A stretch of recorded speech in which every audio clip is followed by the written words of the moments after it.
Sir Isaac Newton shock. The real cause of Noah's flood calculated by him 400 years ago. Sir Isaac Newton not only believed that Noah's great flood, the deluge of the Holy Bible, was real, he also had a theory on exactly how it happened, and it's unearthed in reports.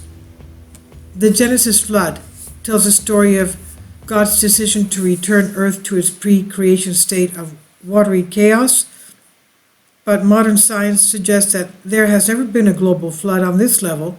Newton and his peers had their own theory, and it came after a comet in 1680 confirmed the legendary scientist's theory on gravitation.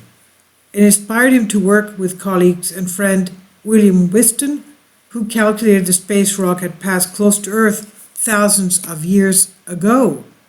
And it was so close, he said, that it had doused the Earth in water from its tail and exerted enough gravitational force to pull forth oceans from beneath our planet's crust, flooding the planet. Okay? It was so strong, the gravitational pull was so strong that it pulled forth oceans from beneath our planet's crust, flooding the planet. James Force, a retired professor, said in 2016, quote, "What set Whiston and Newton apart from modern scientists is their assumption that the Bible was literally true, and that God's book of nature could be used as understanding God's other book, the Bible. Today," he said, "we tend to keep science and religion in strict segregated boxes, not so with Newton and Whiston. When Newton published Mathematical Principles of Natural Philosophy, he did not just lay out the foundation of modern physics. He claimed that God did more than just create the planets and their orbits around the sun.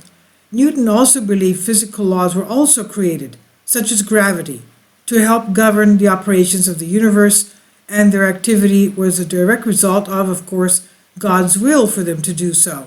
And this would inspire Whiston in his book, quote, New Theory of the Earth, end quote. And he claimed that the Bible was never meant to be an allegorical or a scientific text.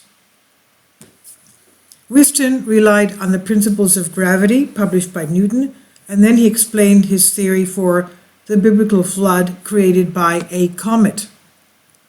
And his calculation suggested that the comet of 1680 swung by our Earth every 575 years, and so Whiston noted that one such cosmic encounter occurred 2342 BC, which at that time was believed to be the date of the Great Flood.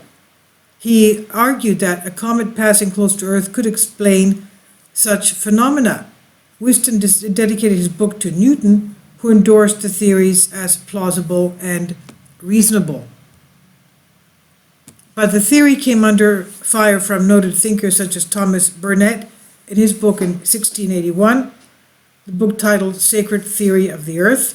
Burnet calculated that all the water on Earth, even with an additional 40 days and nights of rain, could not account for the Great Flood.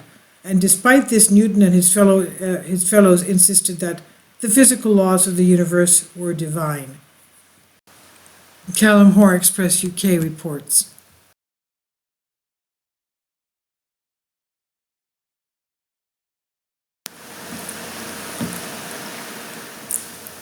If you'd like to join me on my Patreon account, you will hear content not covered by mainstream media.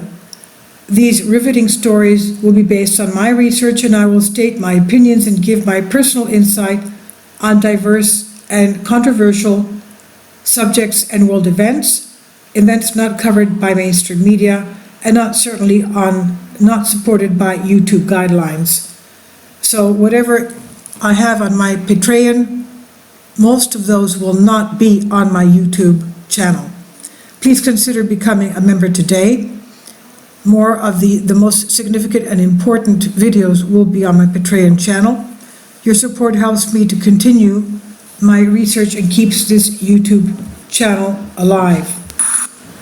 And we depend on your support, your generous charity, because we help economically challenged families here in Athens, Greece, in Kapota, and we also help the young generation with university tuition and the community around our church. Thank you.